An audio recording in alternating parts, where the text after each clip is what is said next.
如何開自取單 ？A 店付款，指定 C 店的庫存 ，B 店取貨，點擊自取，跟住填寫顧客信息，姓名同手機號碼係必填項，跟住選擇自取地址，支持跨店取貨，即係喺 S1 門店落單。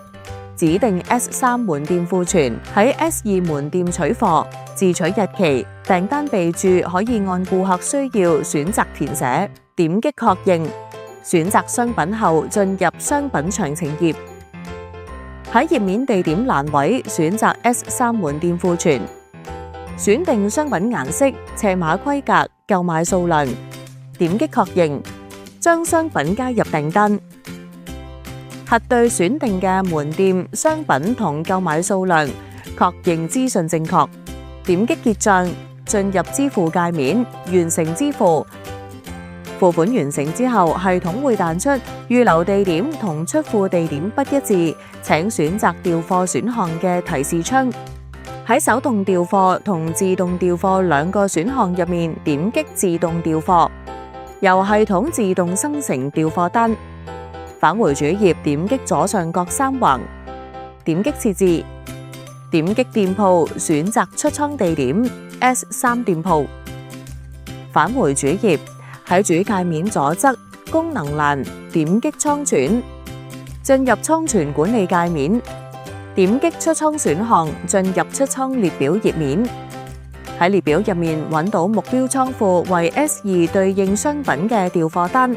點擊該商品調貨單右邊的箭頭，點擊確認出倉後，系統彈出倉存數量已更新嘅提示窗。再次點擊確認，完成成個出倉流程。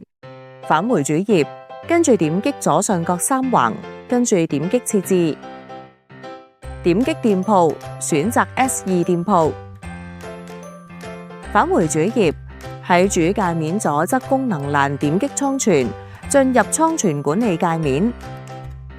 喺 S2 門店倉存管理界面揾到並點擊對應商品調貨單，進入入倉列表頁面，核對調貨單相關資訊，點擊確認入倉。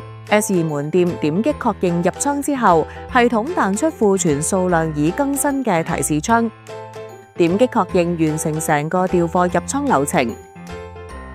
調貨入倉完成之後，喺自取門店嘅 POS 機上，右上角嘅購物袋 icon 上面會顯示一個紅色數字，該數字代表依家待取貨嘅自取訂單數量。點擊購物袋 icon 進入自取頁面，可以喺輸入框入面輸入訂單編號、客戶名稱或者電話號碼去搜尋。揾到並點擊顧客嘅自取訂單，點擊自取訂單。取貨數量默認係取出所有貨物，但亦都可以自行調整，剔選想要自取嘅貨物同埋取出嘅數量。剩低未自取嘅貨物可以下次再取出。貨物可以分多次自取，直到所有貨物被取出為止。點擊確認即可取出貨物。